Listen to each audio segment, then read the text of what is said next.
الشيطان الرجيم بسم الله الرحمن الرحيم سورة يوسف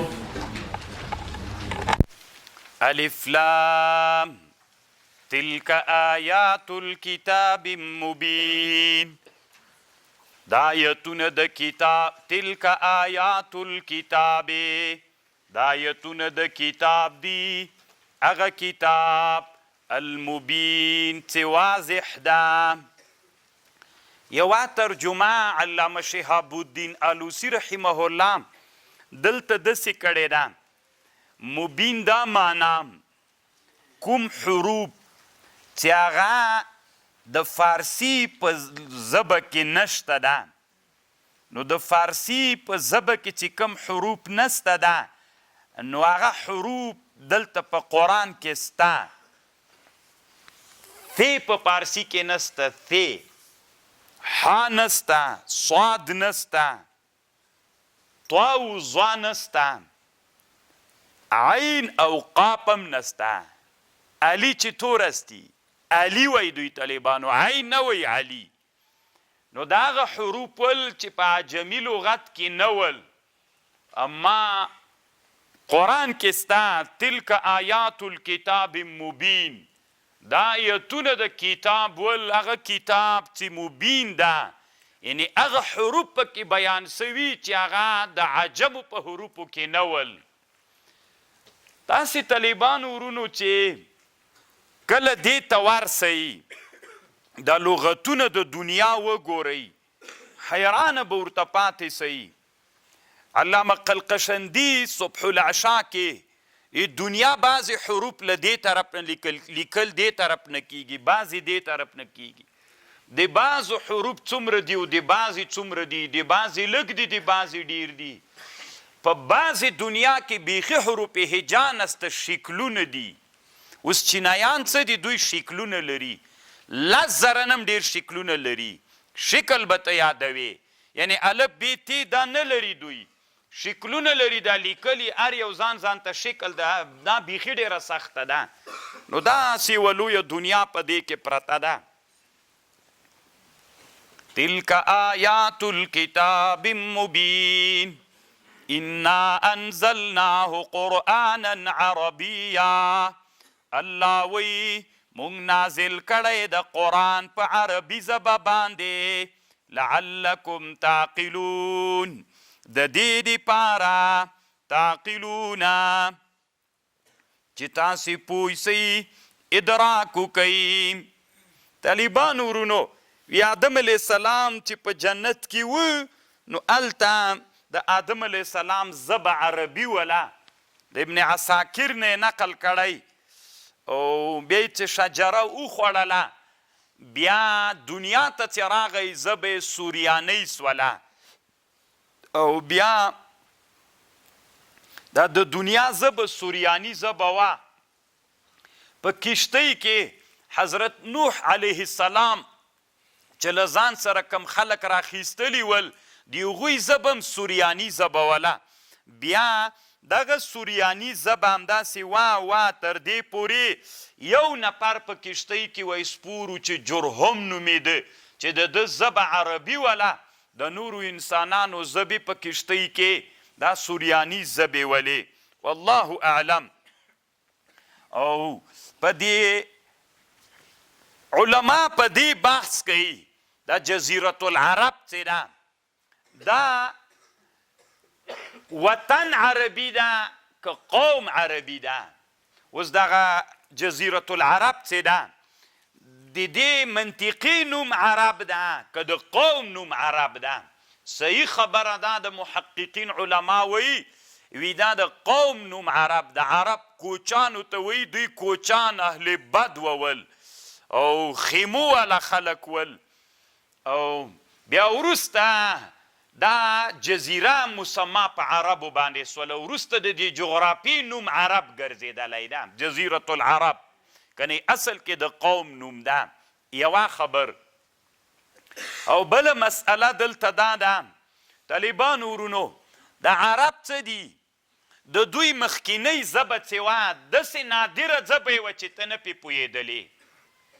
زه چې دا وارې حضرموت ته تللی وم، حضرموت کې یو دکتور سره مخ سولو، نو هغه ویلي چې په موږ کې داسې حروف دي چې اوس یې غیر له دغه جي نه چې هغه جی ظفار نومېده چې د دې جي منطقې خلکو نه مغم ټول نه بیخي په دې حروفو څوک تلفظ نشي کولی.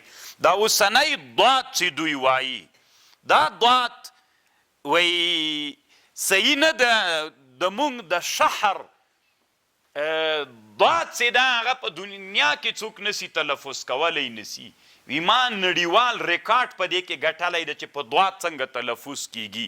نو دا جزیرة العرب کې چې کوم خلک ول هغوی د عربي څه ویلې بل رقم ته عربي یې ویلې، نور داسې یعنې بل رقم ته وه چې دومره مغایره وه له نننۍ عربي سره، دومره مغایره وه چې تر حد نه ډېر مغایرت یې پکې و. بیا حضرت اسماعیل علیه السلام دا عربي له دې ټولو ژبو نه هغه فصحا او فصیح یې راواخیستله، دغه عربي ترنه جوړه سوله. دا اوسنۍ عربي حمیري، حضرموتي او فلانی و فلانی دا ژبې وې، له دې ټولو نه دغه عربي ژبه چې دا اوس یې موږ وایو د قرآن ژبه چې ده، اول من تکلم باللغة العربیة المحضة الفصحى اسماعیل علیه السلام هغه په دې باندې تلفظ وکړ. نو بیا هم باب ډېر وسیع د طالبانو ورونو، بیخي ډېر وسیع باب ده د عربۍ په هغه کې. نو الله وی موږ نازل کړیو قرآن عربیا په عربي ژبه، لعلکم د دې دپاره تعقلونه. طالبانو ورونو دلته علامه شهاب الدین آلوسی یو بحث کړی ده، په دنیا کې تر ټولو نه افضله ژبه د فضیلت په لحاظ څه شی ده؟ هغه عربي ژبه ده.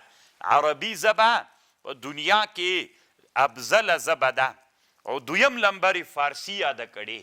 رولمانی دلته بحث کوي دویمه د فضیلت په لحاظ باندې یې فارسی ژبه یاده کړې ده چې دا افضل د لغاتو ده. اول عربي ده او دویم لمبر فارسی ده. او د امام ابو حنیفه رحمه الله په هغه خبرې بحث کړی چې قرآن په فارسی باندې ویلل په مانځه کې جایز ده. بیرته بحث کړی چې له هغې نه امام ابو حنیفه رحمه الله رجوع کړې ده. او مخکې مې تاسې ته مقدمه کې خبر کړې وه، دلته روح المانی په هغه باندې بحث کوي. خبره داسې وله چې قرآن کې عجمي الفاظ تا که نه، بعضې علما لکه امام شافعي و ابن جریر وایي رحمهم الله چې نسته ده. بعضې علما وایي دا کوم الفاظ چې دي دا عجمي الفاظ، دا عجمي نه دي، دا مشترک الفاظ دي. یوه رایه داسې ده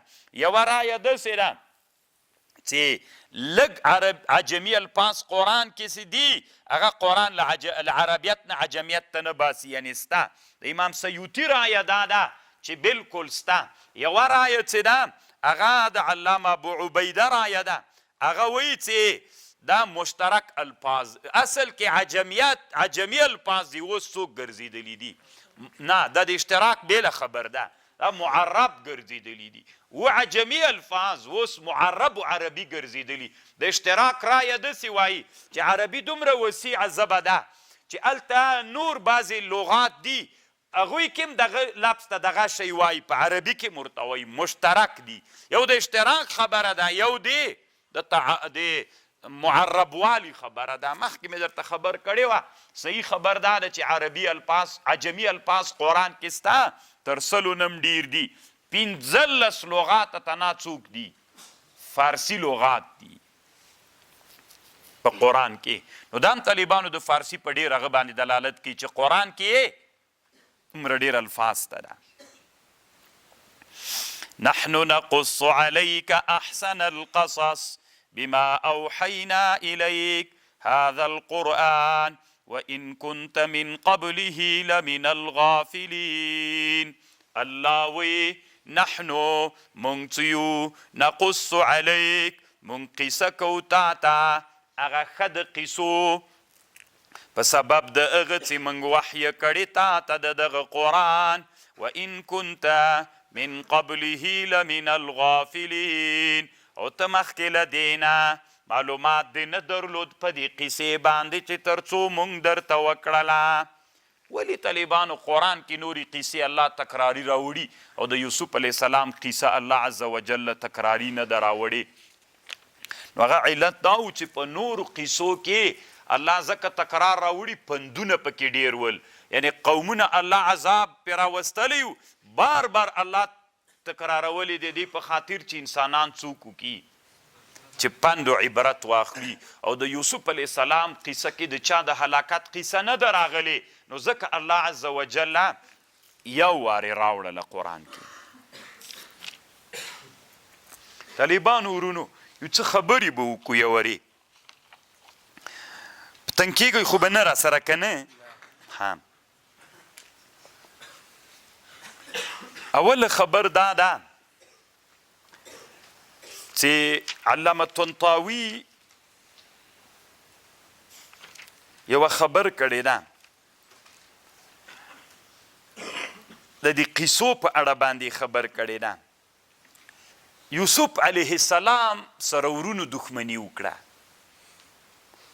نو د ورونو نه دښمني شروع سوه طالبانو هغه خبرې داسې کړې ده وی انسان چې څومره فضیلت لري غومره اندازه دښمنان لري خبر خو پوهیږئ فعلى مقدار فضل الرجل اعداؤه څومره چې یو سړی لوړیږي غومره دښمنان لري څومره چې لوړیږي غومره دښمنان لري ځکه چې یو چاته الله عز وجل فضیلت و مرتبه ورکړي وي غومره د انسان دښمنان ډیریږي یوسف علیه السلام څه شی کړي ول مرتبه یې درلودله مرتبې د ته څوک جوړ کړل دښمنان ورونه ورته جوړ سول نو طالبانو دې ته فکر وي چې تاسې په دې ټولنه کې ژوند کوئ بیا به مقاومت له لاسه نه ورکوئ که الله په ټولنه کې وځلولی الله مو وځلوه ضرور به دښمنان لرئ بیا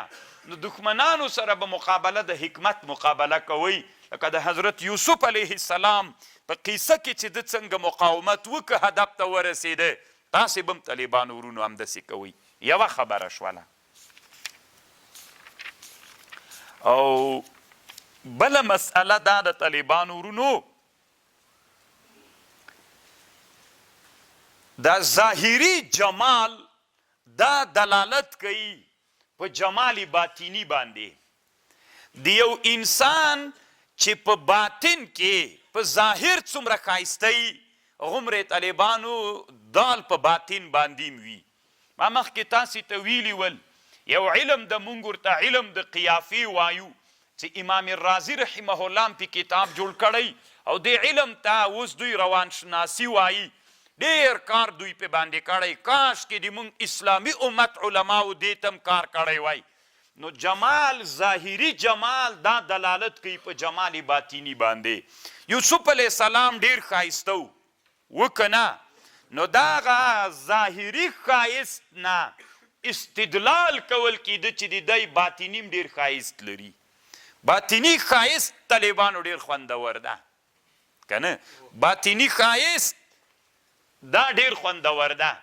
او دام په سړي باندې اوس ظاهري ښایست باندې څومره انسانان مینان وي که نه او په باطیني ښایست هم ډېر انسانان مینان وي نو ظاهري ښایست دا دال د په دې باندې چې د انسان په باطن کې هم څوک شته خو علی الاکثر که نه ډېر ښایسته به ووینې خو داسې ګوګویي چې ته ورته حیرانه سې که نه خو اکثر دا وي چې چاته الله عز وجل جمال د چا ورکړی وي ظاهري ورکړي هغه جمال څوک هم لري جمال باطینی هم لري طالبانو ورونو دا یوه بله خبر د دلته کړې ده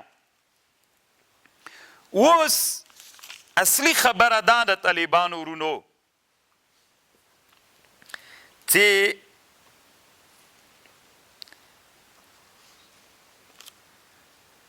دا د قیسو په اړه یوه خبر واورئ د قیسو په اړه باندې دلته الله قرآن کې وایي نحنو نقص علیک احسن القصص، مونږ تا باندې هغه ښه قیصه بیانوو.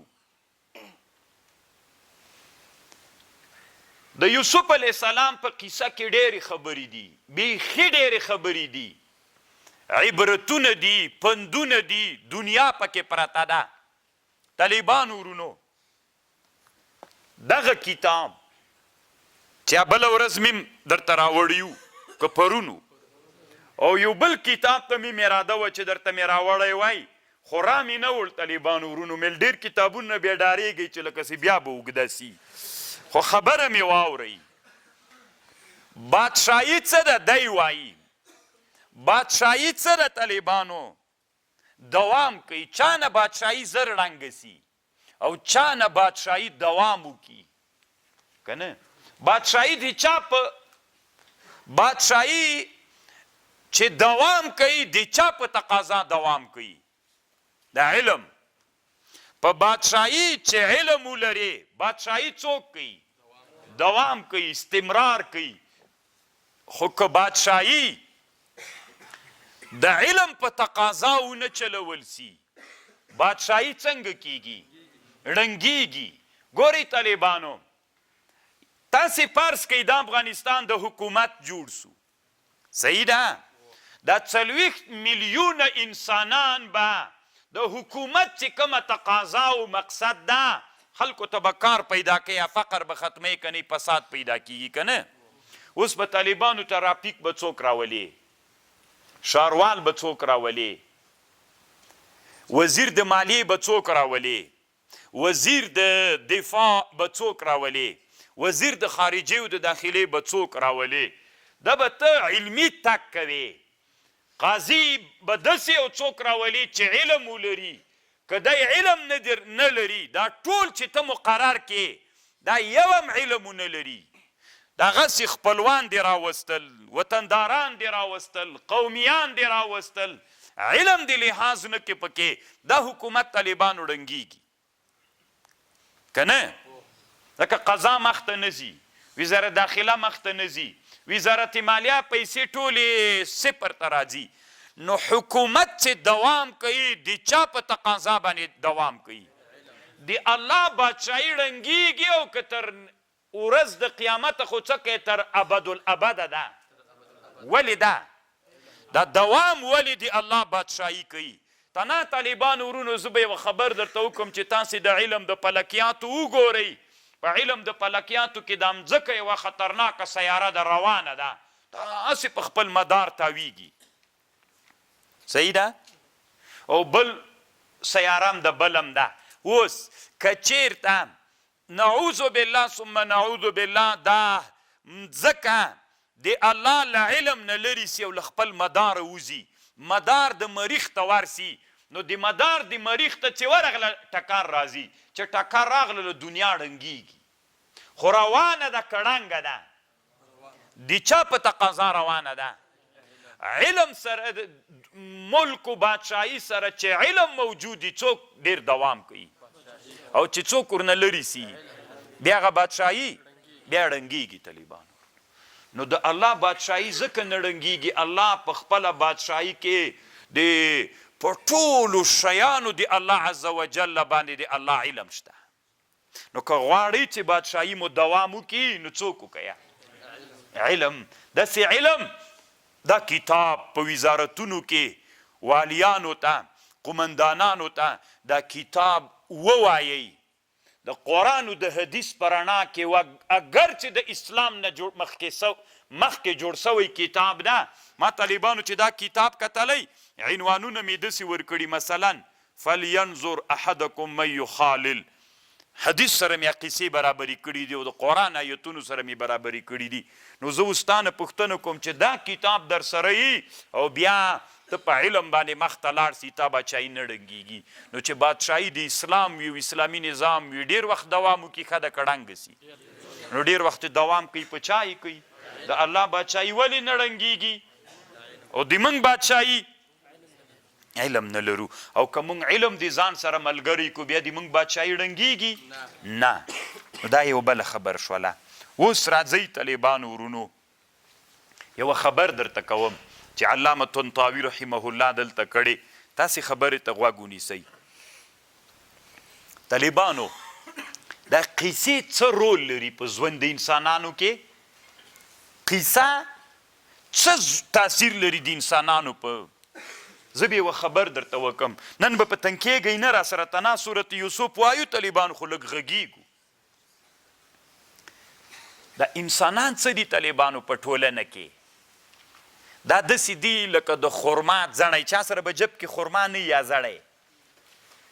د خرما زړی دا انسانان لکه د خرما د زړي داسې دي. افرین دا خو وینئ، دا د خرما زړی ده، د تمر او د کجورې زړی ده. زه تاسې نه یوه پوښتنه کوم طالبانو ورونو، په دغه زړي کې 100,000 ټنه خرما شته؟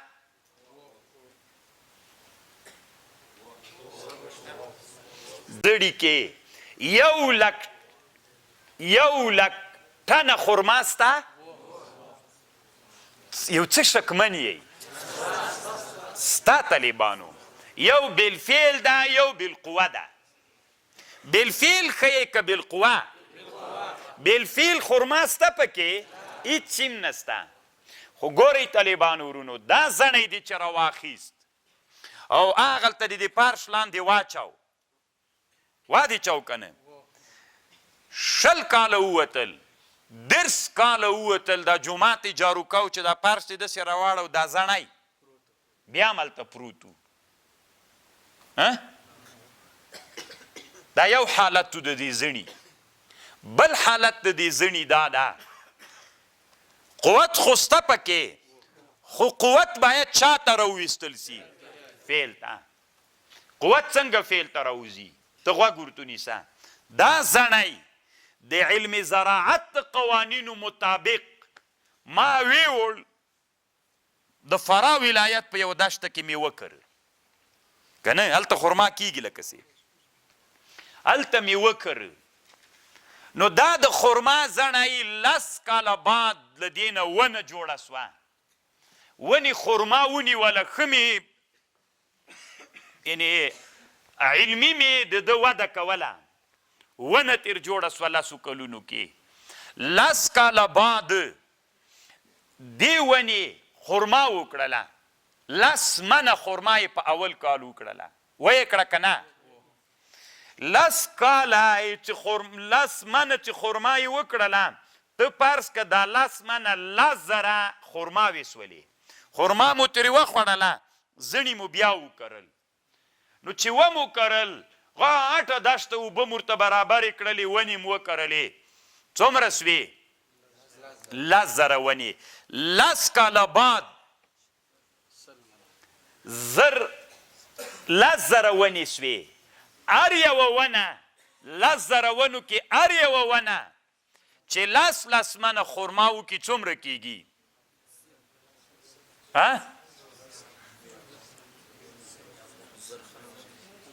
100 منه چې سي نه، 10 منه چې 10,000 ونې 10 منه خرما وکړي، یعنې تاسې له حسابه مو ورته داسې وایه 1,00,000 منه خرما سوله.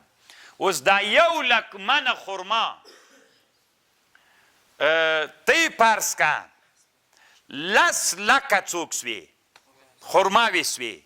دا 10,00,000 خرما مې م ترې خوړلې، زړي م راواخیستل، بیا مو کرل، ټولې د فرا دشتې ونیولې، وم کرلې که نه؟ چې وم کرلې 10,00,000 خرما 10 کاله بعد خرما وکړله. هر یوه چې 10 منه وکړي 10,00,000 څومره کېږي؟ له میلیارده مو واوښتې، که نه؟ دا یو زڼی و، یو زڼی و. 10 کاله راتلونکي کې څومره؟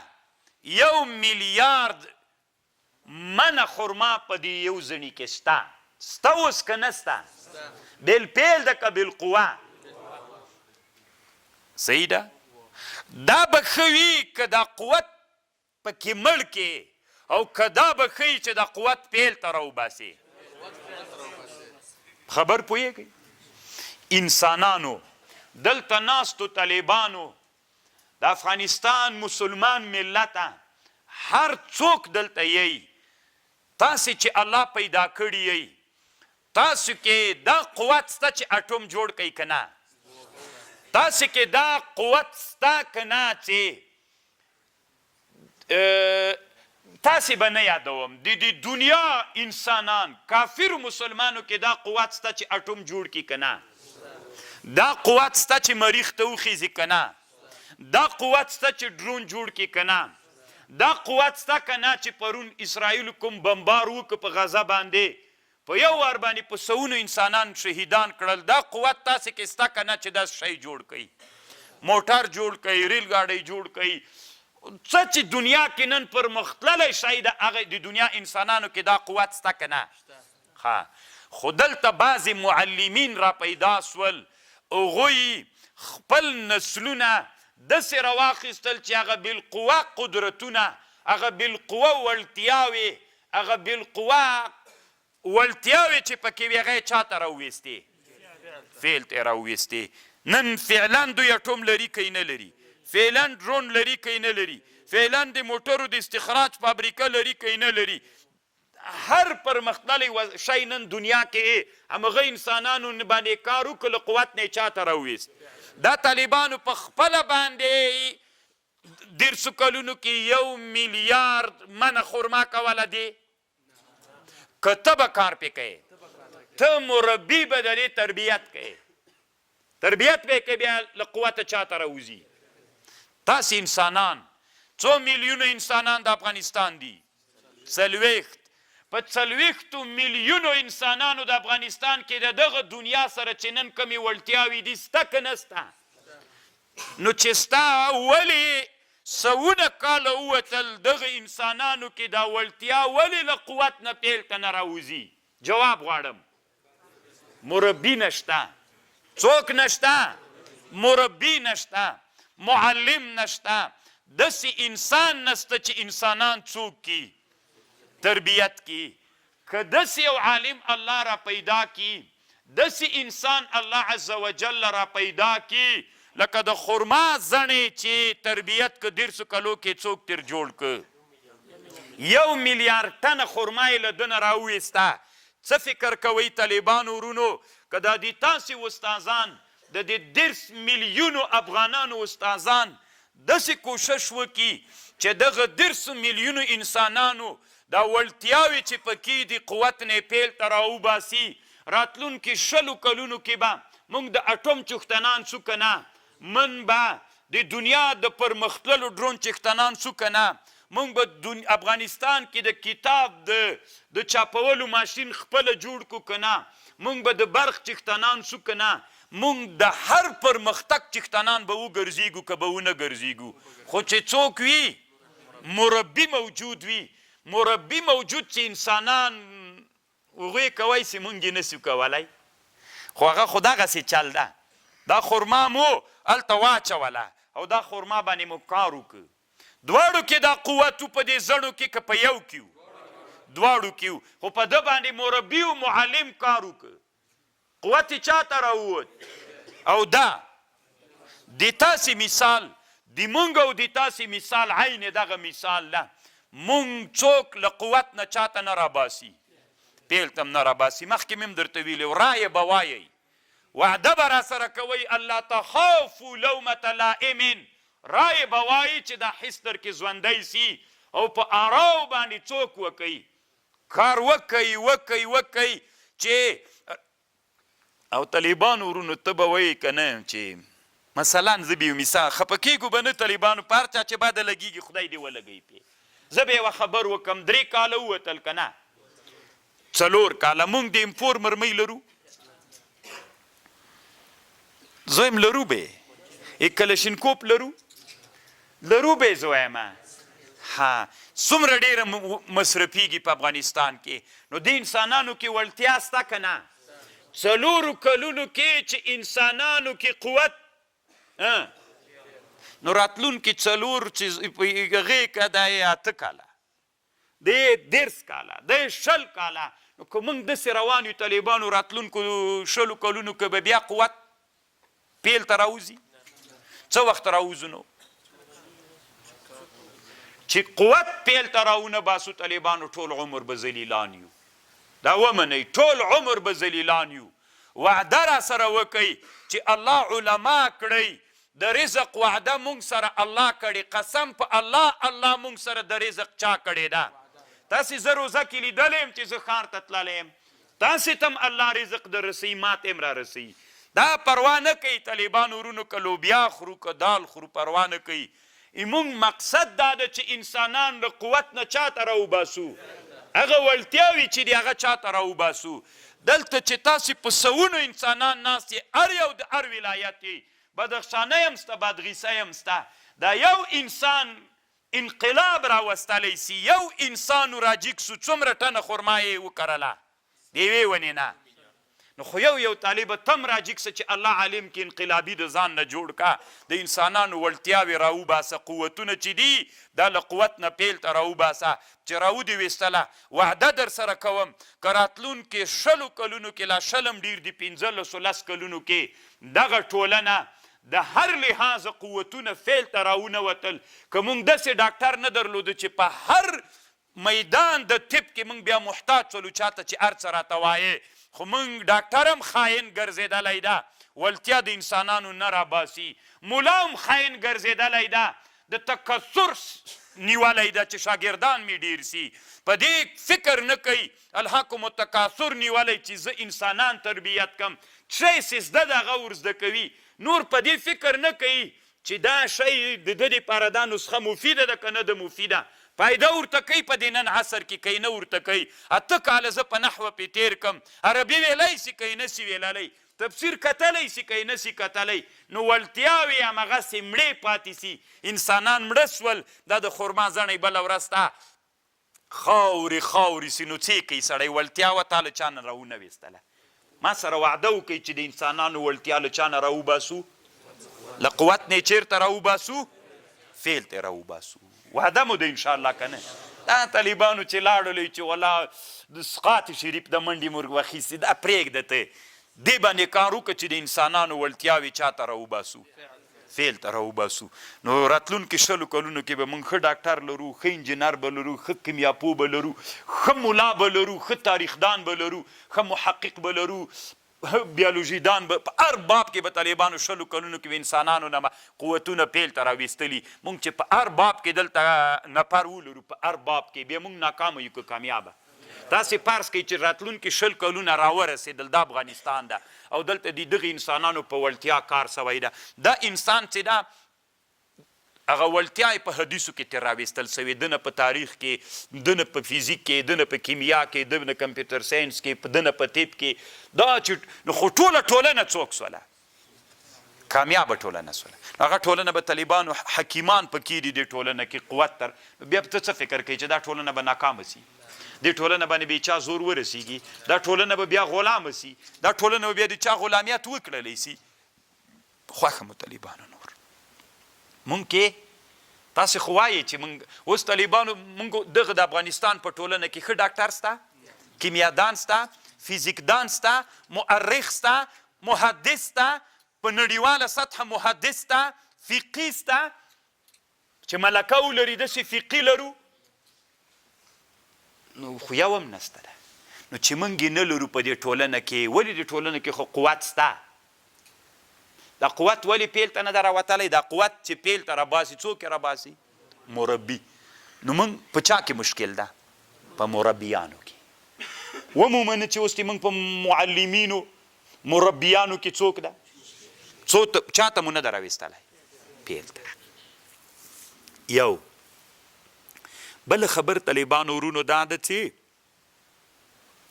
دا نصاب نه د نصاب دا نصاب کې بعضې د مضمونونه څه دي دا د انسانانو مسیر بدلوي ته داسې روانې چې نصاب دی ویلې مسیر دې داسې روانې پرون بیګاو یو پاکستاني ما ته میسج هغه کړی میسج ډېر نو طالب هم یم ډېر مې وي داسې طالبي هغه سره ژوند سره ډېر خو چې د تا درسونه د ترجمې اورم داسې یو انقلاب راکې پیدا سوی چې زه باید د عصري علومو وایم.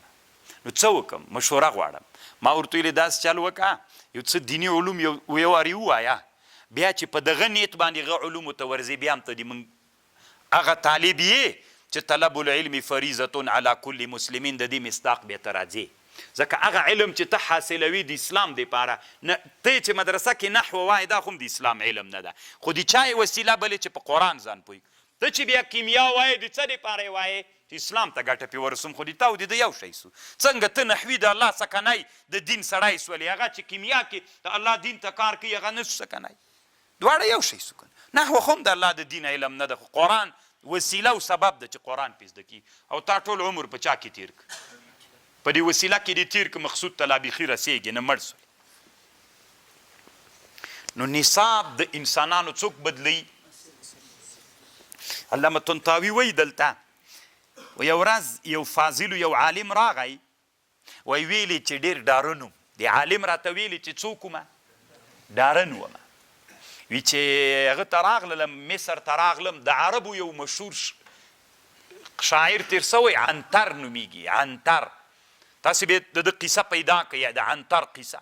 د عنتر قیسه مې وایي چې کله وکتله د قیسې په ما کې دومره انقلاب راوست، له ډار نه یې چېرته بوتلم، شجاعت ته شجاعت یې راکې راوست. قیسې څوک کوي؟ د انسان مسیر بدلوي. بدلوي که نه؟ چې مسیر دې بدل کړي یوې قیسې. نو ته اوس دلته طالبانو ورونو غوږ ورته ونیسه. دی وایي علامه طنطاوي وایي دا قیسې څه دي؟ دا د ترقي د امتونو دپاره ډېر ضروري دي. داسې قیسې چې هغه اصل کې خرافات وي، دروغ وي، محکي عنهو نه لري، خو هغې کې حکمتونه عبرتونه پراته وي. دا قیسې د انسانانو مسیر بدلوي، انسانان مترقي کوي، د انسانانو قوه متخیله غټوي. ګوره د انسان چې د انسان داسې د طالبانو اوس یو دیوال ده، ته چې په دیوال سیده جیګ دیوال ده چې خیزې، څنګه به په دیوال خیزې؟ چې زینه نه وي خطای سي. که داسې چالي وي چې داسې لږ وړاندې جي کې داسې سیمان دي په دیوال کې کلک کلک پاخه دیوال کې ورکړي، نو چې هغه راونیسي بیا هغه باندې پښه کېږدي، بیا پاس نوري بیا هم داسې راونیسي، خطای سي که نه سي خطلی. قوه متخیله د انسان څه ده؟ دا چې څومره غټه وي. نو دا قوه متخیله انسان چې قوه متخیله غټه سوله، نو بیا انسان غواړي چې په دا متخیله دنیا کې هم داسې چیرته لاړ سي، پورته ارتقا وکړي. بیا چې خیال لوړ لاړ سي، بیا طالبانو دی غواړي چې هغه خیالي دنیا، اوس خیالي دنیا کې ته وسله چې جوړیږي، اټوم چې جوړیږي، پرمختللي ډرون چې جوړیږي، اصل کې چیرته جوړیږي؟ په قوه متخیله کې جوړیږي. نو دا قوه متخیله وي، خو انسان قوه متخیلې کې چې کوم خیال پروت هغه خیال ته دی ورخیزي، هغه عملي کي. بیا چې له هغې نه لوړ لاړ سي، بیا قوه متخیلې کې هغې ته لاړ سي. تاسې اوس طالبانو ورونو د انسانانو چې قوې متخیلې څوک وي، وړې وي، نو هغه انسان ارتقا نسي کولی. ځکه ارتقا هغه انسان کوي چې قوې متخیله یې غټ وي. چې قوې متخیله کې د یو ورې ډرون پرمختللې جوړې کړله، بیا هغه عملي میدان ته راځي، هغه خیال ته به ته ورخیزي. خبر پوه شولې؟ نو قیسې د انسان په چا کې ډېر تغییر راولي. نو دی وایي یو لوی تاوان چې اسلامي امت وکړ یا شرقي نړۍ وکړ، غربي نړۍ دا کار ورسره وکړ. وی شرقي نړۍ انسانانو ته ویلي چې تاسې قیسې مه کوئ. دا قیسې چې وې دا هسې خرافات دي، دروغ دي، اما دا طالبانو ظلم سوی ده. الله دلته قرآن کې د حضرت یوسف علیه السلام قیسې ته احسن القصص ویلې ده، ښه د قیسو.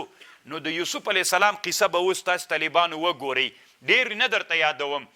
تاسې نن تنه د قیسه وګورئ چې خلاصه سوله، بیا اخر کې درنه پوښتنه کوم که رانه ویره سوه، تاسې راته وایي چې تاسې په دا ژوند کې او دا مسیر کې په د اورېدلو باندې تاسې په هغه کې په احساساتو کې څومره بدلون راغی که راځي که نه راځي، بیا تاسې ورته غوږ ونیسئ. نو څه فکر کوې چې کله ته یوه قیسه علمي چاته تدریس کړي، نو د انسان په مسیر کې به څومره څوک راولي. نو طالبانو قیسې د ماشومانو دپاره، د مدرسو د مکتبونو دپاره داسې قیسې راوړل چې د انسانانو قوه متخیله غټه کړي. قوه متخیله چې د انسانانو غټه سول انسانان څوک کوي ارتقا کوي، دا باید ضرور په نصاب کې وي. نو دی خپله وایي چې یو لغونه باید دا کتاب وي. دې کتاب کې یوه قیسه کړې د طالبانو ورونو، هغه به زه وکړم که نه. دا داسې چل و طالبانو، 3 مایان ول. مایای خو پیژنئ، داسې یو حوض کې اوسېدل چې هغه حوض څوک و؟ لوړ و. حوض لوړ چې کې حوض و، اوبه ورته راتللې دې حوض ته. په دې حوض کې څوک اوسېده؟ مایای اوسېده. نو چې مایای پکې اوسېده، یو ورځ هغه راغلل، څه ورته وایي حوض ده، 2 سړي راغلل، ښکار کوي د مایانو. څوک کوي؟ ښکار کوي د مایانو. نو دې کې یو د ډېر هوښیار مایای و، یو داسې متوسط و، او یو قمقل مایای و. نو دوی دواړو مشوره کوله، د دواړو سړیانو په دې مشوره کوله چې موږ څنګه وکړو، دا مایان څنګه ښکار کړو. نو دا مایانو خبر واورېدله چې د موږ په چا باندې کار شروع ده؟ په ښکار باندې کار شروع ده. دا هوښیار مایای چې و، دوی چې لا جال اچولی نه و، او هوښیار مایي طالبانو له د هغه نه ډنډ نه ځان وویسته، بلې خواته ووته. دا خبرې چې واورېدله چلاکي وکړه. او هغه 2 مایان چې ول هغه پاتې سول. نو هغوی جال په هغه کې واچاو، حوض کې جال واچاو.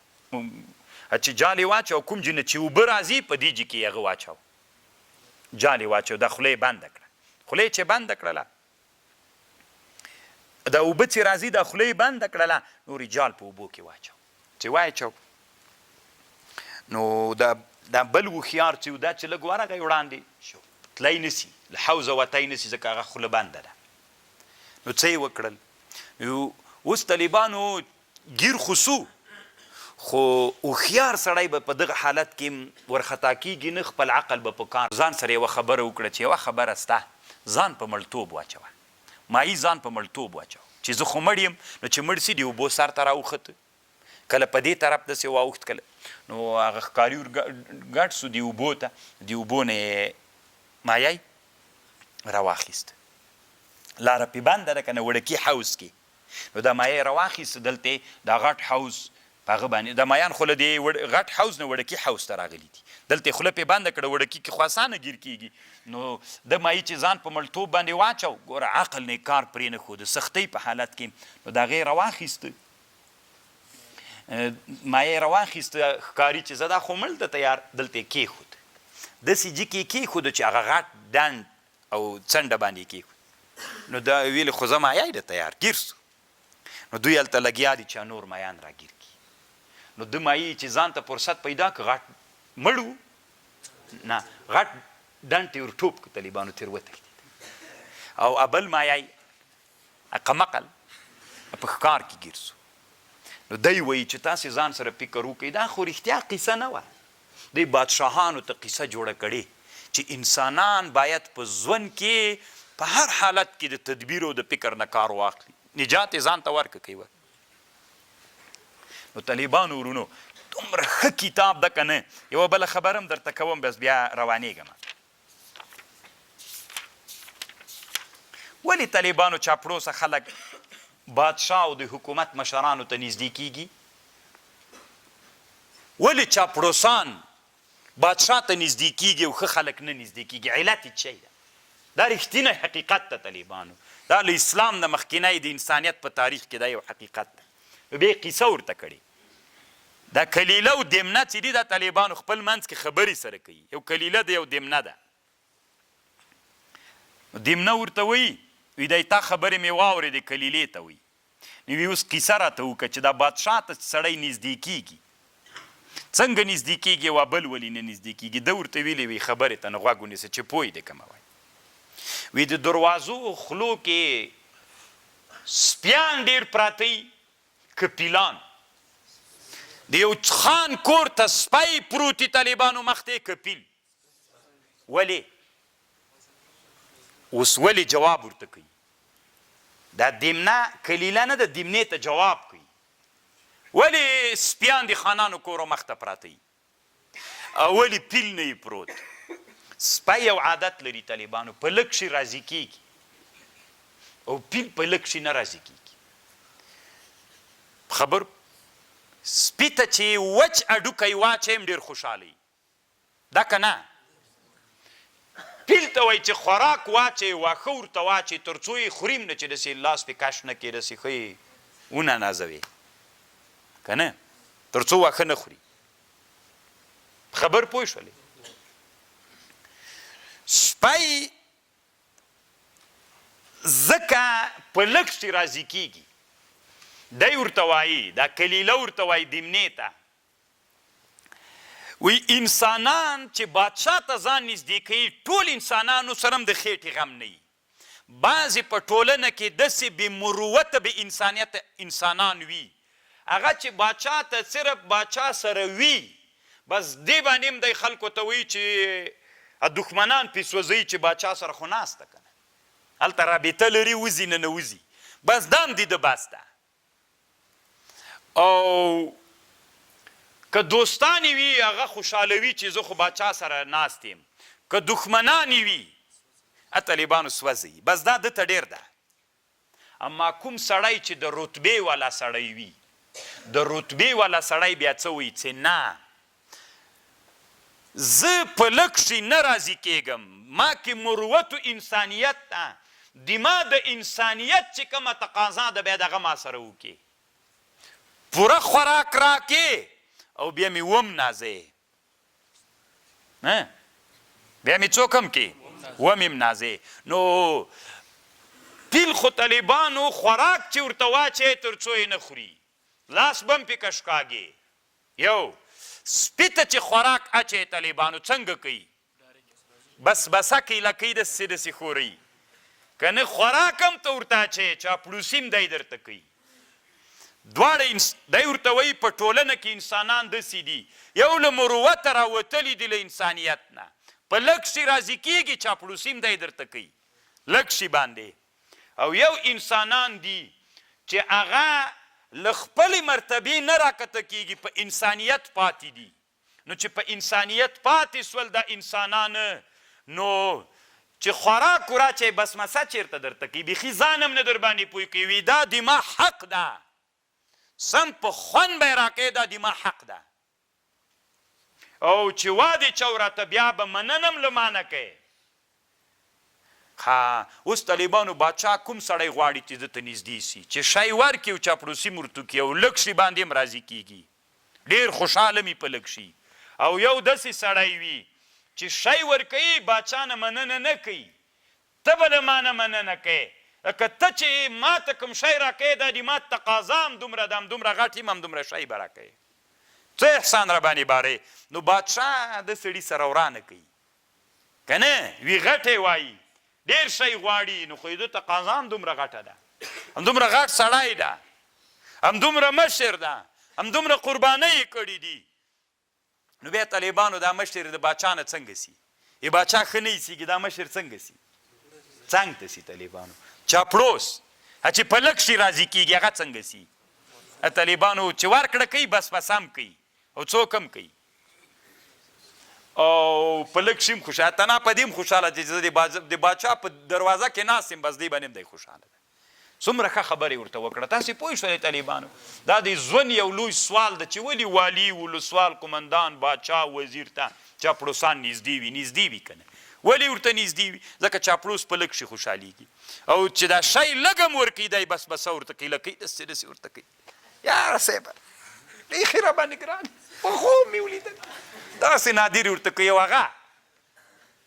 هغه د مروت والا سړی نه چاپړوس طالبانو نه بس بسه کوي چې شی ورکیم ځان هم نه پې باندې پوه کوي یا مې حق ده ولې بې نه راکوي ته خپل ځان نه خو دې نه راکړی د ما حق ده که دي تا مازې مشر وي تا ته مې دې دپاره درکړی چې تا سره دي نو خو ما ته به یې راکوي هغه ته به یې چې ما ته دې راکړی احسان چې ته را باندې باره خپل حق مې ده ځان نه پې باندې پوه کوي تاسې ما په خبر پوه شول نو دا کتاب چې د تا سره ملګری سي د ژوند چې بادشاهي کوې شپه ورځ د دا کتاب د ځان سره ایښي نو ته څه فکر کوي چې ته به څوک سي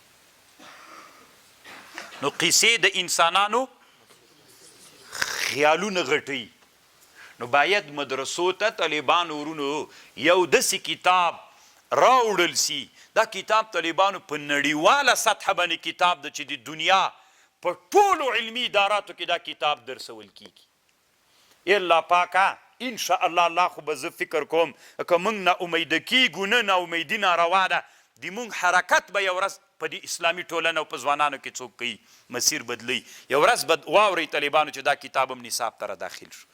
اوس خو د کفر په سترګه ورته ګوري وي دا کافر جوړ کړی، خو دا به داسې کتاب سي چې ان شاء الله د انسانانو د دیني مدارسو نصاب ته به الله عز وجل راوړي. یو بل کتاب د طالبانو 1000 افسانه ورته وي، هغه بیا ایرانیانو جوړ کړی کتاب ده. ناول د طالبانو، ناول خو پیژنئ که نه، نو هغه 1,000 لیلة و لیلة ورته وایي، 1,000 یوه شپه. ځکه کتاب د طالبانو چې بادشاه ته یې شروع کې چې داسې بادشاه یې چې خبر دې نه مني، نو چې هغه بادشاه ته یې شروع کې او دا قیسه هره شپه یوه قیسه ورته کوي د دې ناول، په دې ناول باندې مسیرونه بدلیږي. طالبانو ورونو د الله په خاطر باندې راویښ سئ. په بی بي سي کې یوه ډرامه وه که نه، د ناظر ډرامه، اورېدلې به مو وي که نه؟ ټولو اورېدلې طالبانو، هسې به وایي نه مې دی اورېدلې، ټولو اورېدلې. ولې غربي نړۍ دغه ډرامه را پیدا کړې وه؟ مقصد یې څه و چې د انسانانو مسیر د اسلامیت نه، چې مثلا عابده ترور یوه ښځه پکې ده او دا د دې په خاطر پکې ده جرګه چې وي کله د قوم د مشرانو عابده ترور هم ورته راسي که نه. دا یې مقصد ده چې د افغانستان مسلمانه ټولنې مسیر داسې بدل کړي چې شوراو کې چاته هم حق ورکړي، ښځو ته حق ورکړي. مسیر بدلول یې مقصد ده که نه؟ دا دنیا کې چې دومره د فلمونو مقابله شروع ده، څوک یو فلم خپروي څوک بل فلم خپروي، دا ټول انسانان د فلمونو په واسطه باندې څوک کوي؟ د انسانانو مسیرونه یې بدل کړل که یې بدل نه کړل؟ د موږ او د تاسې په مرکزي ځایونو د حداري په ژوندونو کې مثلا کابل و دغه ولایتونه چې هلته ژوند د حداري ده، د ډېرو ځوانانو فکرونه په فلمونو باندې بدل سول که نه؟ په قیسو باندې بدل سول که نه؟ د الحاد فکریې ته لاړل که لا نړل؟ چا یې مسیر بدل که؟ هغه فلمي قیسو بدل یې که ور بدل یې نه که؟ له انسانیت و له اسلامیت نه یې وویستل که نه؟ نو ته څه بلا وهلی چې د خپل ځوانانو مسیر اسلام طرف ته رامایل کې؟ ته ولې له هغو نه سمه استفاده نه کوې چې هغه مقابله کړي؟ خو ته یې هم وکړه که نه؟ دوی وي د مقابلې ناروا دي. الله دې رحم وکړي. بیا به طالبانو داسې وخت راغلی چې اسلامي ټولنې مسلمانان به دغسې بادشاهیان ګرځېدلي لکه اوس چې په عربي نړۍ کې دي، یا د اسلامي امت ټول بادشاهان دي. طالبانو په همدغه فلمونو باندې مسیر دغه حالت ته رسېدلی چې اوس په پاچاهي ناست دي. داسې پرون د غزې ظلم ولید که نه؟ یعنې طالبانو نننۍ دنیا کې که د اسلام تنها حجاج ابن یوسف ژوندی وای او طالبانو له دیبل کراچي نه غږ ورسوی وی چې وا حجاج. تاسو طالبانو د کراچي فتحه څه ده؟ د پاکستان کې کراچي دې پخوانی نوم دیبل ده. دا چې فتحه سوې د طالبانو ورونو حجاج ابن یوسف ته یوې ښځې غږ کړی له دې جنه وا حجاج کشتۍ کې هندیانو خلک نیولي. طالبانو محمد ابن قاسم ثقفي د ده وراره د فتح لپاره انسانان را لیږلي دي. الله عز وجل کراچي فتحه کړې. حجاج ابن یوسف کې دومره غیرت موجودو، خو هغه مسیر یې داسې نسخو داسې نصاب یې مسیر بدل کړی چې غیرت پکې و. نن فلمونو د کفر ټول عربي نړۍ د ټول اسلامي نړۍ د باچاهانو مسیرونه بدل کړي دي. داسې حالت ته بېغیرتي یې پکې را پیدا کړې چې په چا کې څوک هم نه پیدا کېږي، هېڅ احساس په چا کې نه پیدا کېږي.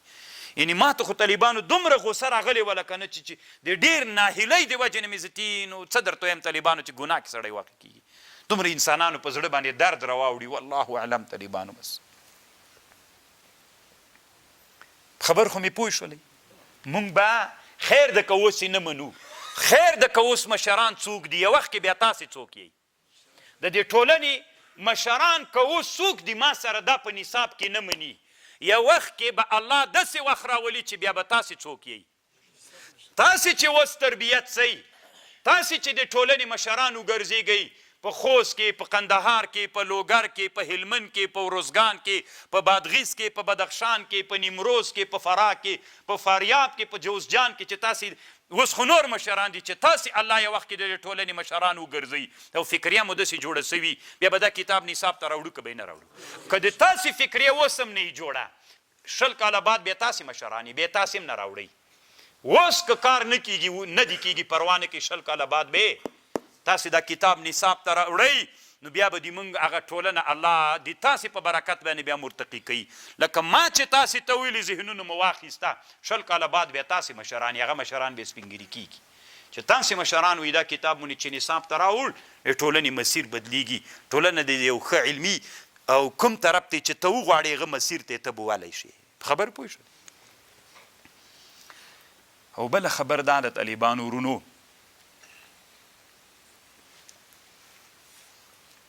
دا علمي غیب باندې موږ ولې الله نه خبر کړي؟ سوال د سړي ته ولې موږ الله په غیبونو نه خبروي؟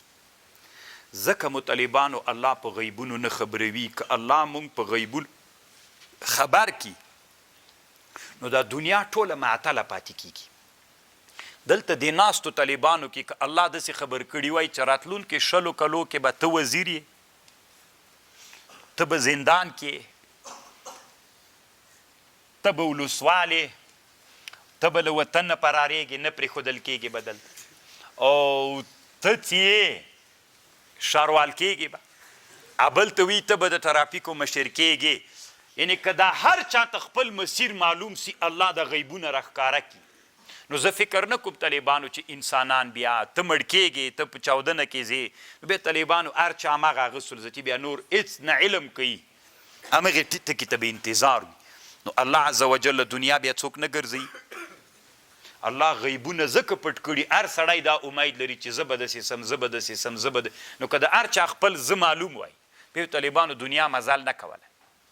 همغه یو نفر به همغه جي ته مزال کو چې دی وزیر کېږي نو دمای پیڅه چې هر چا ته دا معلوم وای چې دی وزیر کېږي زه به دغسې عسکر یم نو دا جهاد بیا زه څه کوم که نه ما ته چې غنیمت نه راکول کېږي مشر به هغه کېږي نو زه یې څه کوم زه دا کار څه کوم دغه نو بیا به طالبانو یو سړی به همغه یو سړي به کار کوه یو سړي په یو لاس ټک خیزي یو ګل په سرلی کېږي نه طالبانو نو نه په سرلی کېږي.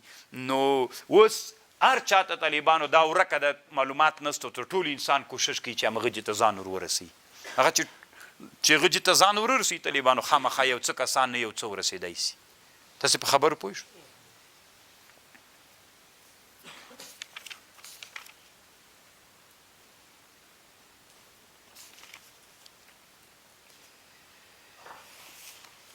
اذ قال یوسف یادک هغه وخت چې کله ویل یوسف علیه السلام لابیه خپل پلار ته یا ابتې ای دما پلاره انی رأیت 11 کوکبا ما ولیدلی 11 ستوري والشمس والقمر رأیتهم لی ساجدین والشمس والقمر ما ولیدل ماته سجده کوله.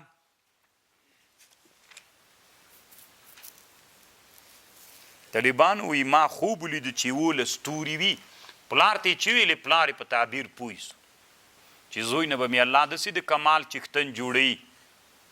خو دوی څو ورونه ول 9 ورونه ول یعقوب علیه السلام یوه مور وله مهرنۍ مور یې داسې ورځ به راځي چې ما ته به څوک کوي بیا رأیت 11 کوکبا والشمس والقمر رأیتهم لی ساجدین. قال پلار ورته ویلې یعقوب علیه السلام. نو طالبانو دلته روح الماني یوه خبر کړي چې یوه ډله علماو له دې نه استدلال کړی چې دا ستوري چې د روح لري ځکه که روح نه درلودلی ولې جمع ورته د ژوندي دي ژوند لري دا ستوري ژوند لري حیات لري که ژوند و حیات نه درلودلی ولې الله ویلې رأیتهم لی ساجدین.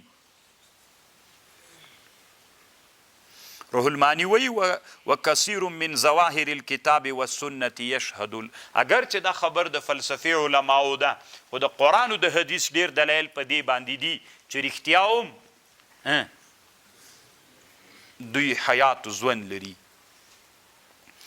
قال یا بنی ای زوی کیا لا تقصص رؤیاک علی اخوتک قسه مکوه د دې خوب د ورونو ته فیکیدو لک کیدا چل به جوړ کی تا ته په چل ان الشیطان للانسان عدوا مبینا شیطان د انسانانو دپاره سخت دښمن ده.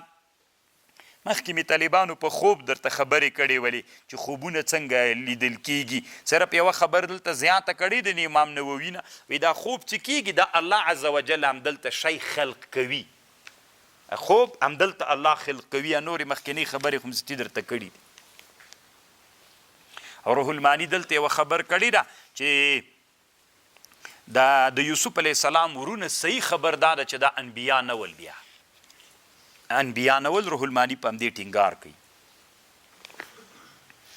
کذلک یجتبیک ربک همداسې الله تا مختاروي ویعلمک من تأویل الاحادیث تا ته علم در زده کوي د تاویل د خوبونو ویتم نعمته علیک تماموي نعمتونه پتا وعلى آل یعقوب کما اتمها على ابویک من قبل ابراهیم و اسحاق ان ربک علیم حکیم رب دی تا علیم او حکیم دا طالبان ورونو د اسباب د حسد چی دی ولی حسد پیدا کیږي د حسد یو حالت چې یو څوک له چا سره په یو حال کې شریک وي حسد پیدا کیږي اوس همسایه له همسایه سره حسد وي کنه په حال کې شریک ده په جواریت کې یا طالبانو مشارکت په صنعت په تجارت په زراعت په مشرۍ په علم په سن یو څوک چې چا سره اوس د سپینګیري له ځوان سره څوک نه وي کنه لکه عمر نه ده اما که دواړه په یوه مدرسه کې استادان سي نو په علم کې شریک سول او چې په دې ځوان ډېر خلک راټولي په سپینګیري نه بیا څوک پیدا کیږي نو حسد طالبانو د تجار ګوله تجار ځکه اسباب څوک د مشارکت فی صنعت په علم په زراعت دقان له دقان سره حسد تجار له تجار سره مولا له مولا سره هر چا طالبانو چې مشارکت وي له هغه سره څوک وي حسد وي نو چې کله دی تا په چا باندې خبر سي دی تا چې په کومو فضایلو باندې الله درکړي په هغه فضایلو باندې دی خبر سي او تا سره شریک په هغه کې وي پس دی تا سره حسد ونیسي خو یوه خبر واورئ طالبانو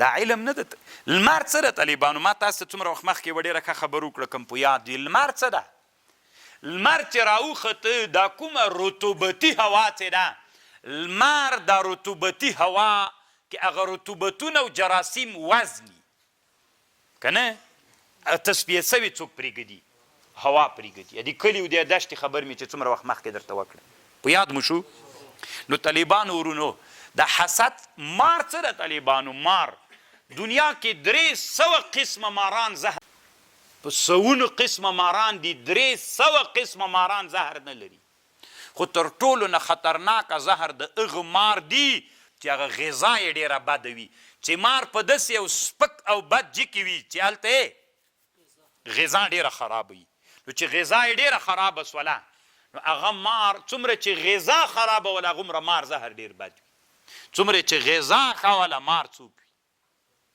نو اوس طالبانو ورونو لکه لمر چې څوک راولي هوا تصفیه کوي همداسې علم طالبانو د انسان باد سپک صفتونو کې څوک راولي تصفیه راولي طبیعتونه د انسانانو څوک کوي تاسې نه زه پوښتنه کوم طالبانو د علماو طبیعتونه چې په علم یې ډېر مزل کړي دي دوی طبیعتونه ډېر تصفیه وي او که د هغه انسانانو چې علم نه سوچ خالي وي د هغوی طبیعتونه ډېر تصفیه وي علم څه ده طالبانو لکه لمر چې د هوا لطیفه کوي او باریکوي هغه خشنوالی له هوا نه باسي همدارنګه علم چې د طالبانو له انسانانو نه هغه بد صفتونه حسد ده کبر ده غرور ده غیبت ده علم دا په انسان کې لطیف کوي او باریکوي صفر ته راولي دا داسې دي لکه زهریات غوندې ترنه خبر باندې پوه نو علم دی الله مونږ ته را نصیب کی د علم په واسطه باندې الله عز وجل د انسان کې هغه سپک طبیعتونه چې دي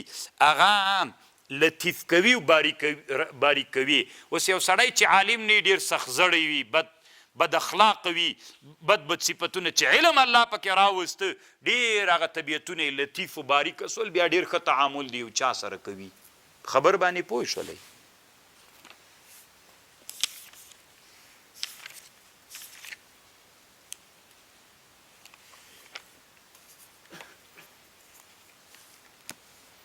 لقد كان في يوسف واخوته آیة للسائلین و په یوسف علیه السلام ورونو کې آیتونو او علامې د سائلینو دغه چا د پاره چې غوښتنه کوله چې د په قصه باندې خبر سي. اذ قالوا ليوسف واخوه اذ قالوا چې کله ویلي دي ورونو د یوسف علیه السلام یوسف علیه السلام چې ده واخوه ورور بنیامین احب الى ابینا ډیر محبوب د دې مونږ پلار ته له مونږ نه ونحن مونږ چې یو عصبة یوه ډله یو ان ابانا لفی ضلال مبین پلار دې مونږ چې ده په ګمراهي ښکاره کې ده. طالبانو د یوسف علیه السلام مور چې وه اول خو یوسف علیه السلام پیدا سوی راعیل نومېدله نو د مور راعیل وه. راعیل په بنیامین باندې مړه سوی وله. بنیامین چې پیدا کېده مړه وله مورې نه وله. نو دا نور ورونه یې چې ول دا د دوی میرني ورونه ول.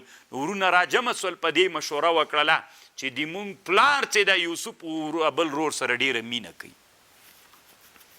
طالبانو دا مینه ولې د دوی سره ډېره کېدله څنګه دغه خو به دي حزه بیا ډېر وخت.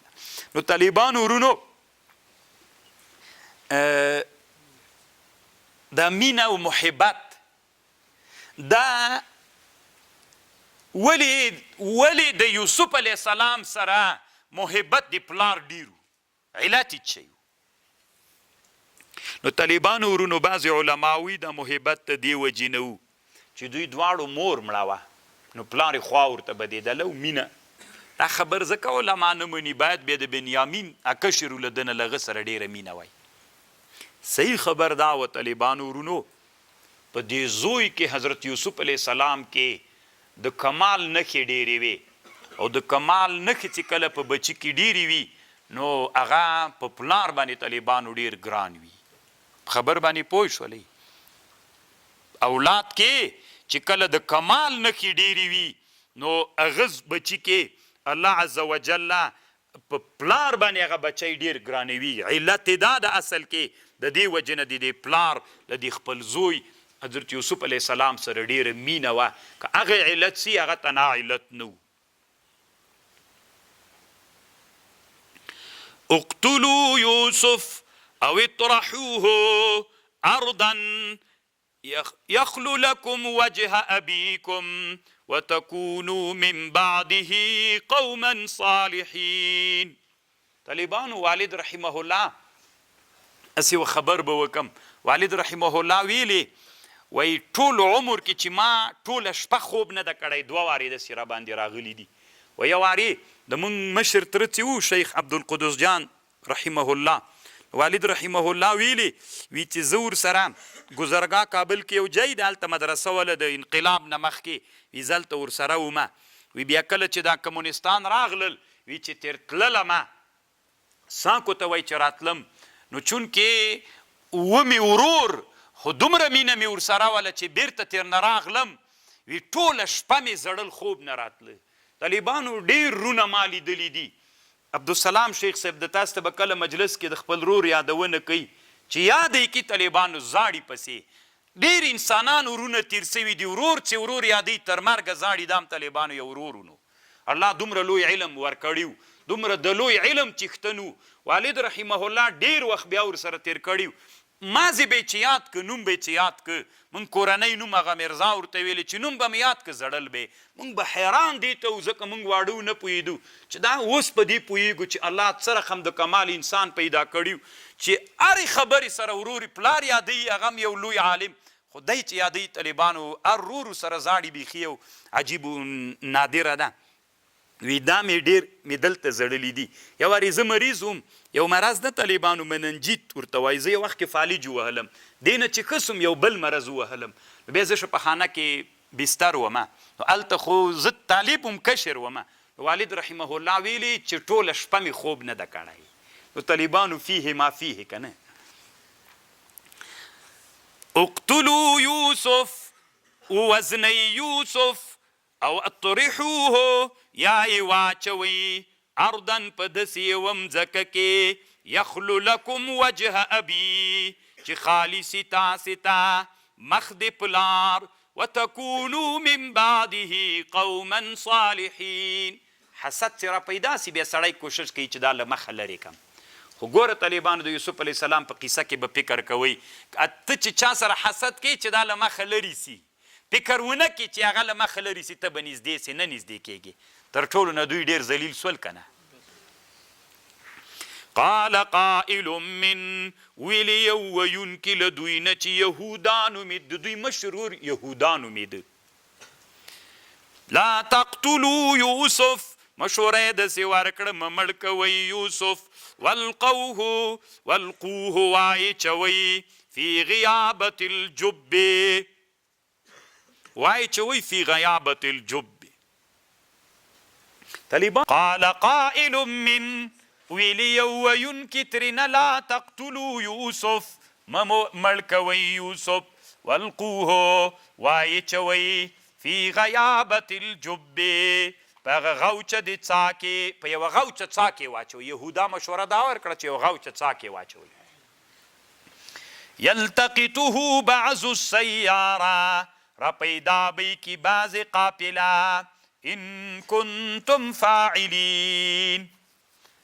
بس طالبانو په همدې مشوره اوس مړ کوي نه یو څاکې به یې واچو. قالو دوی ورته ویلې د زمنو یا ابانا ای پلاره د مونږ ما لکه څه دي تا لره لا تأمنا چې مونږ امینان نه ګرځوي علی یوسف په یوسف باندې و انا له لناصحون. مونږ یوسف علیه السلام طالبانو دی نه ورسره پرېښودی ښه ورسره پرېښودی نه چې چېرته لاړ سي میږې به چې سره ولې دی نه پرېښودی. یوه ورځ ورته ویلې چې ته ولې مونږ امینان نه ګرځوې باید مونږ ته اجازه راکړې چې مونږ سره لاړ سي دی. ارسله معنا غدا سبا ته له مونږ سره ولیږه یرتعو به څریږي لوبې به وکړي و انا له لحافظون مونږ به د خپل ورور حفاظت کوو. قال یعقوب علیه السلام ورته ویلي انی لیحزنني ما غمجن کوي ان تذهبوا به که تاسې دی له ما نه بوځئ ما غمجن کوي. و اخاف زه ډارېږم ان یأکله الذئب چې وبې خوري لیوان و انتم عنه غافلون. زه په دې ډارېږم چې لیوان یې درم. نو طالبانو و یوسف علیه السلام اگر چې روح المانی وی والله اعلم چې څنګه به وي خوب یې لیدلی و یوسف علیه السلام چې یوسف علیه السلام په یوه دشته کې وي او 10 تنې لیوان وي نو هغه یې خوري او 10 لیوان پرې رامنډه کې خوري خو یو دم ځکه وچ وي یوسف علیه السلام پکې ننوځي خوب یې لیدلی و. بیا 3 ورځې په غمځکه کې همداسې ورک سي. قالو دوی ورته ویلې لئن اکله الذئب که وخوړ یوسف علیه السلام لیوه ونحن عصبة من خو یوه ډله یو انا اذا لخاسرون من به په دغه وخت کې نقصان منیو. فلما ذهبوا به کله چې بوت و طالبانو ورونو بس مشوره راغله یوسف علیه السلام ورونه راغلل هغه ته یې ویلې پلار ته یې ویلې یعقوب علیه السلام ته یې یوسف موږ سره نن پرېږده. یعقوب علیه السلام یوسف علیه السلام ته ویلي وي ته ځې ورسره وایي وځم خوشحاله وړکی و په څه پوهېده په دې شیانو سر نه خلاصېږي نو ورسره را پرېښود.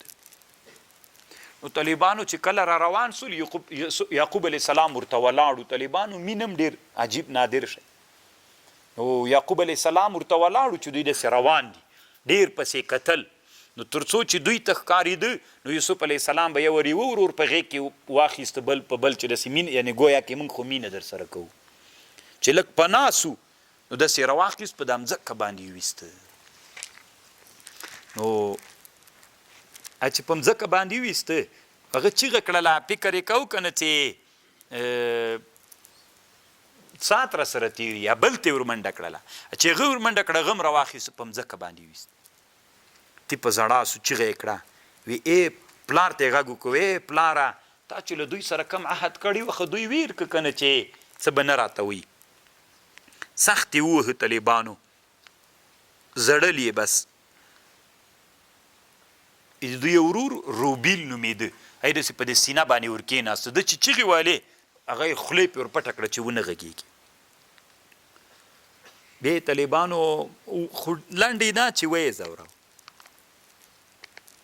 بیا چې څا ته ورچو وایي څا ته یې چې ور واچو نو په دې مشوره وکړه چې چا مخکې خو مشوره کړې چې اوس یې څا ته ورچو، نو وایي ورته ویلې چې ما نو ته نه پرېږدئ دلته، نو وایي دوی ورته ویلې چې ادعو الشمس والقمر والکواکب، چې هغه الفت و مینه د سره وکړي.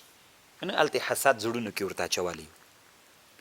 د طالبانو چې څا کې واچو نو په زړه باندې سوی، نو چې زړلي دا څا داسې وه بیخي غټ و، پاس سر یې وړکی و، نو بیرته چې څا ته وروغورځېده بیا یې غږ پسې راوکړه د ورونو یې، نو دوی د فکر وکړه دی خو وړکی و چې لکه څه مهرباني یې زړه کې راغله، چې مهرباني یې زړه کې راغله لکه څه بیرته مې دوی ورته ویلې غږ یې پسې وکړه، دوی پاس نه غږ وکړه، د بیرته غږ وکړو، څه اراده وه چې پاس نه غټه تیږه پرې ورواچوي او مغلته یې ختم کړي. نو یهودا ورته ویلې چې نه تیږه نه پرې وراچوي. د نه کمیس هم وویسته، خو حضرت ابراهیم علیه السلام چې اور کې اچولی و، الله له جنت نه یو کمیس ورته رالیږلی و، نو هغه ډېر وړکی و. حضرت یعقوب علیه السلام هغه ده ته په غاړه کې و، ځکه دوی خو د انبیاو خاندانو ده ته په غاړه کې وراچولی و، هغه تېر پاتې سو. چې دی څا کې وغورځېده نو حضرت جبریل علیه السلام وایي ورته راغی، هغه چې راغی هغه یې ورته راخلاص کړه، هغه یې ور واغوسته. نو زړی وی ډېر په تنګ سو. جبریل علیه السلام وایي زه خو دلته تنها یم. جبریل علیه السلام لږ وخت ورسره و چې یو سړی چې یو ناڅاپه داسې جي ته لاړ سي سړی ورخطا وي، نو جبریل علیه السلام ورته راغی، داسې انس الفت یې ورسره وکړ، مینه یې ورسره وکړه. چې بیرته تېر تله نو هغه ورته ویلې دلته خو زه تنها په دې جي کې پاتې کېږم، زه ډارېږم. هغه ورته ویلې وي دا الفاظ وایه یا صریخ المستصرخین یا غوث المستغیثین یا مفرج کرب المکروبین. ستی به بیا د ما جای تا ته ښکاري، ستی به ما او تا ډایرکټ سره وینو. والله اعلم طالبانو تفسیرونه نقل کړي.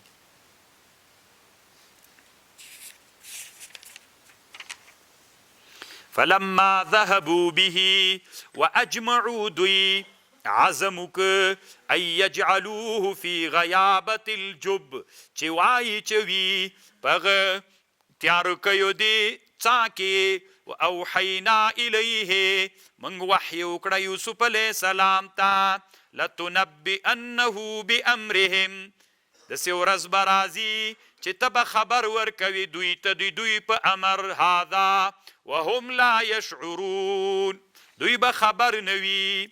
خفه کېږه مه، داسې ورځ به راځي چې دا دوی تا سره کومه ناروا کړي په دې به خبر ورکوي. څه وکنه چې وروسته بیا نو طالبانو یوسف علیه السلام ته چې الله دغه وحی وکړه، دلته لا بالغ سوی نه و، د بلوغ مرتبې ته نه و رسېدلی. وجاءوا آباءهم عشاء یبکون، راغلل د یعقوب علیه السلام زمن بیګا زړلي. طالبانو ورونو و یو ورځ یوه ښځه شریح قاضي ته راغلله، وی زړلي، وی چا ورته ویلي ابا امیه دا ښځه زاړي، نو دې نه معلومیږي چې څوک ده، مظلومه ده.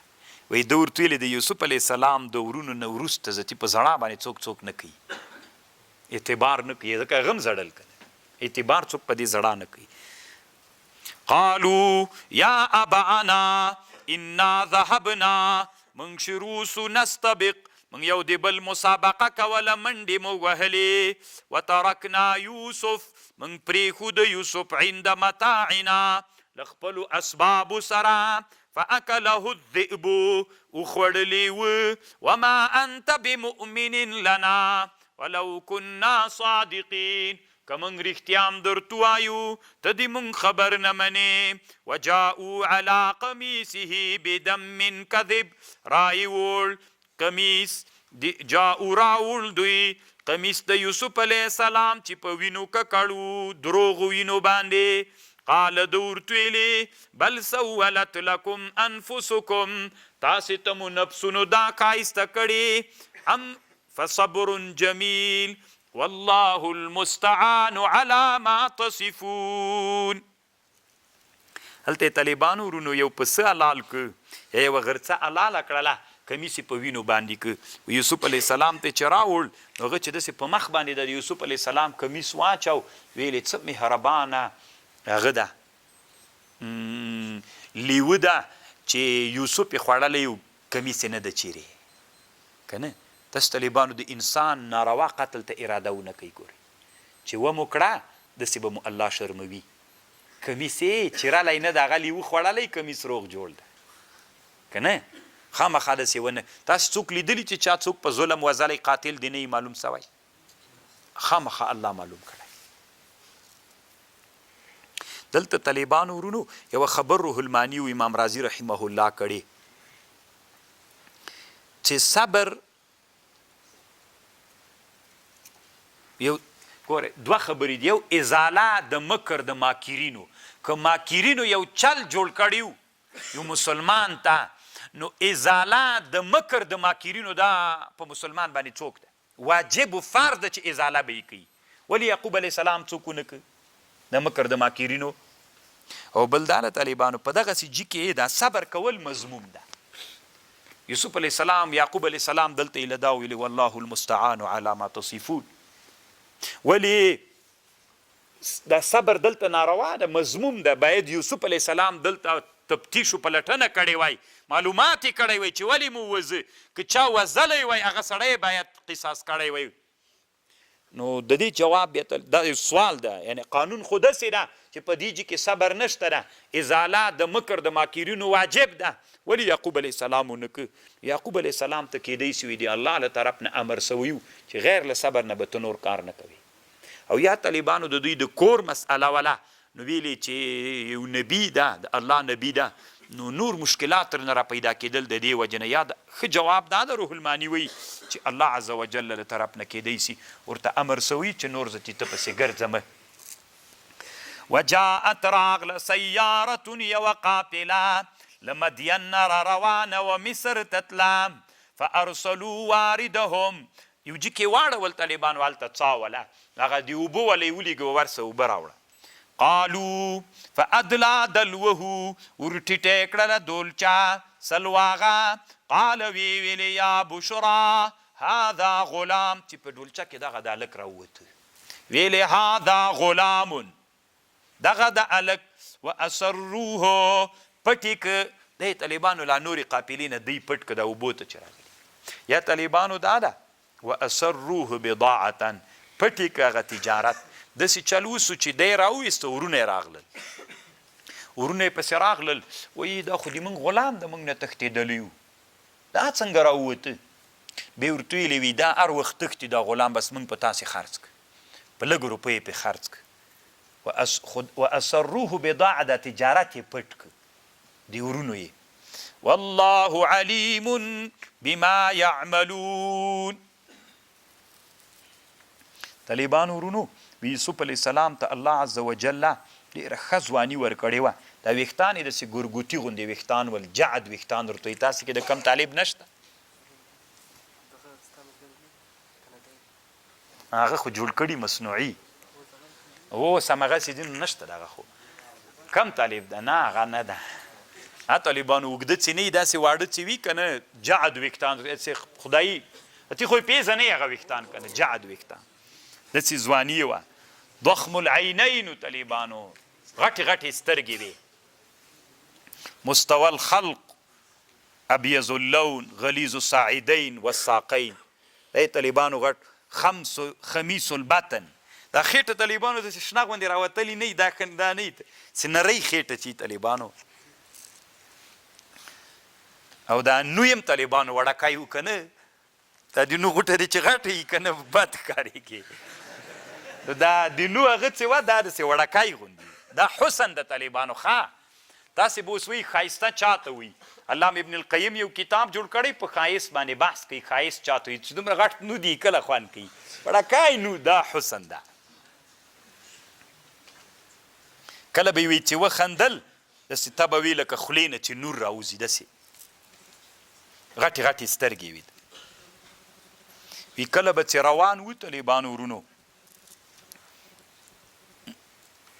یوه خبر روح الماني دا دلته نادره نقل کړې وی کله چې له څا نه راوویسته وی څا دومره مینه ورسره پیدا سوه څا پسې وزړل وی وحکي ان جوانب الجب بکت علیه حین خرج منها نو مینه طالبانو کله کله یو څوک پوښتنه وکړي وي تا هم وایي مینه کړې نو دنیا کې چې انسان بې مینې طالبانو ورک دي سي د اسلام غوښتنه د طالبانو امام غزالي یالوم چې خو طالبانو تاسې خو مینه بل شی زړه ته ګرځېږي دا مینه وکنه چې څا پسې وزړل دي څا دیوالونو پسې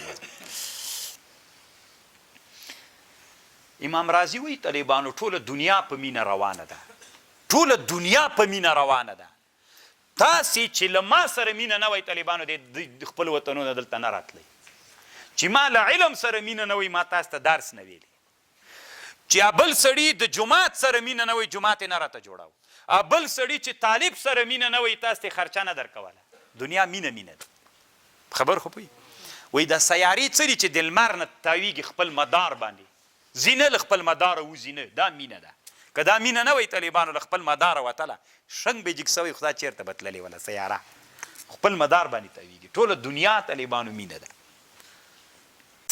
وای خیسته په پیسو لږ او په دراهمو معدوده وکانو فیه من الزاهدین دا ورونه یې په دې کې له ده نه رغبت کوونکي ول طالبانو ورونو وای کله چې یوسف علیه السلام دې واخیسته نو وای بیا د هغه ته یې ویلې نو ورونه یې ترې لاړل ویس هغه ورته ویلې دا څه ورته وایي دا مه کوئ نو وایي به طالبانو نو بیا یې وایي هغه ورته ویلې دا ورور دا یوسف علیه السلام ورته ویلې دا چا چې واخیسته سیارې وله دا قافلې وله ته یې ویلې چې که ما ته لږ اجازه راکړې زه د ورونو سره خدای پاماني کوم وي دی ورونو یې خواته تللي ول وایي دی ورغی د ورونو ته یې وایي خدای پاماني ورسره کوله وایي چې خدای پاماني ورسره کوله نور ویده ول دا یو د نه و هغه دا نور خبر کړل طالبان وایي کله چې خدای پاماني ترنه وکړل هغوی بیا هم د ډېره ښه داسې معانقه هغه ورسره وکړه ښه مینه یې ورسره وکړه وایي ورته ویلي چې الله دې تاسې وساتي اگر چې زه مضایع کړم خو الله ما ته پناه راکړه اگر چې تاسې زه وسړلمه وی طالبانو ورونو دا څومره میږي چې ورونو څرولې چې دی ترنه راجدا سو وایي د میږو له ډېر غم نه بچي وزېږول روح الماني دلته نقل کړي دومره خطرناکه مینه د یوسف علیه السلام سره د میږو پیدا سوه خو الله چې کله اراده کړي چې میږې له غم نه بچي وزېږوي ورونه کې بیا تاثیر نه راځي بیا طالبانو ورونو وی چې په لاره را روان سو دلته د مور قبر و د راحیل د یوسف علیه السلام مور خو مخکې مړه سوې وه راحیل بنت راعیل وه یا راعیل وه راحیل قبر داسې د کنعان دا جای طالبانو کنعان نومېده نو د کنعان په د ادیره باندې چې تېرېده مصر ته روانو د ادیره کې د مور قبر وي د هغه ته ویلې چې زه به مې یورې د مور قبر ته ورسم چې قبر ته ورغی داسې زولنې په پښو کې ورچولې وې ځکه ورونو یې ورته ویلي چې دا تښتي بیا کرا کرا مور طرف ته ورغی وی مور ته داسې مور قبر یې په هغه باندې راونې ورته ویلې ای مورې سر دې راپورته که او د تا او زوی په زولنو کې ده داسې طالبانو څه نورې خبرې کړي دي هغه قافله چې وړاندې لاړله چې بیرته یې ده پسې راوکتل دی له هغه د هغه پسې راغی څو څاپېړې یې ووهه چې دا ورونو د رښتیا ویلې چې ته خو تښتې طالبانو ورونو د یوسف علیه السلام کیسه کې بیخي ډېر لوی پند سړی په دې پوهېږي چې انسانان هم ډېر خطرناکه لیوان دي فکر ونه کړي چې انسانان اصلي لیو طالبانو انسان ده انسان چې د انسانیت له چوکاټه وځي په لیو بس شکر وباسي وقال الذي اشتراه من مصر لامرأته اكرمي مثواه وقال ویلې الذي هغه سړي چې اخیستی و له مصر نه بیا چې طالبانو مصر ته ویوړ هلته په مصر کې وای دغه سړي په مصر کې په 100 دینارو 2 جوړه څپلیو او 2 سپین جوړه کالیو باندې خرڅ دا چې واخیست عزیز مصر واخیست د مصر د بادشاه وزیر و د واخیسته یا د مصر بادشاه وقال الذي اشتراه من مصر لامرأته اکرمی مثواه عزتمن که جای د اوسېدلو یې. رښتیا هغه خو راحیل د ده مور د یوسف علیه السلام مور راحیل نومېده. هغه د هغه نوم دغه د مصر د هغه ښځه دا راحیل نومېده، زلیخا یې لقب و. اکرمی مثواه عسى ان ينفعنا، قریبه ده چې الله مونږ ته پې ګټه ورسوي، او نتخذه ولدا وکذلک مکننا لیوسف فی الارض، همداسې مونږ قدرت ورکړي و یوسف علیه السلام ته په مځکه کې. وكذلك مكنا ليوسف في الارض ولنعلمه، او چې ورزده کو دته من تاويل الاحاديث، والله غالب على امره ولكن اكثر الناس لا يعلمون. ولما بلغ اشده، کله چې ورسید یوسف علیه السلام بلوغ ته، آتیناه حکما وعلما وكذلك نجزي المحسنين. لږ دمه به وکړو طالبانو، زه لږ ستړی شوم، انرژي بیرته پوره سي بیا به